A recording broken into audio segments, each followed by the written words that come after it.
some Colorado employers are stealing the wages of their workers. And new research shows it is hurting all of us.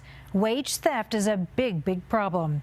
The Colorado Fiscal Institute says last year workers here lost nearly $730 million in wages when their employers refused to pay them. Meanwhile, the state lost about $45 million in tax revenue for roads, schools, other public services. The Fiscal Institute says Latinos are targeted the most, and women are more likely to be victims of wage theft. A bill awaiting the governor's signature could help out. Political specialist Sean Boyd joins us now from the Capitol. And Sean, how are employers getting away with this? Well, Karen, in part because they target low-wage workers, less likely to report them. The Fiscal Institute says about 440,000 low-wage workers in Colorado were victims of wage theft last year. While it is a felony in Colorado, many of those workers are intimidated by the legal system. Their only other recourse, the Department of Labor. It's issued millions of dollars in judgments that employers have largely ignored until now. Sadly, it is Colorado's lowest paid workers who are at highest risk of having their wages stolen. Workers like Joanna Garcia, who says a contractor strung her along for a month with promises she'd get paid, while the single mom struggled to feed her kids.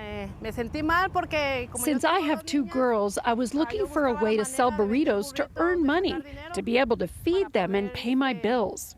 In desperation, she filed a complaint with the Department of Labor and won. That was 4 years ago. She says she still hasn't been paid, and she's not alone. Yeah, in the carpentry trade, it's rampant. Jordan Jones with the Southwest Regional Council of Carpenters asked state lawmakers to step in after helping dozens of workers like Garcia win judgments that he says are meaningless because they aren't enforced. They get a judgment filed that, yes, this contractor does in fact owe you $7,000, $8,000, up to $40,000. That judgment is to be paid within 14 days. In many cases, that doesn't happen. We don't know of any that has been paid yet.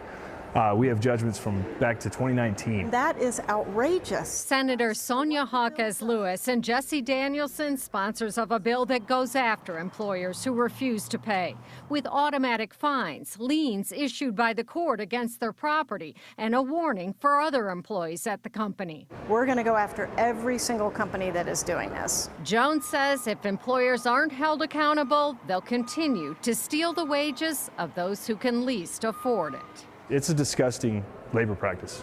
I hope that it will help not only me, but all people who are in this situation.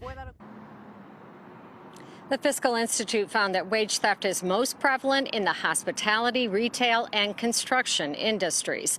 The bill awaiting the governor's signature would also set up a workers' protection unit in the Attorney General's office to investigate those companies that are repeatedly taking advantage of their employees. Live at the Capitol, Sean Boyd covering Colorado First. Sean, thank you.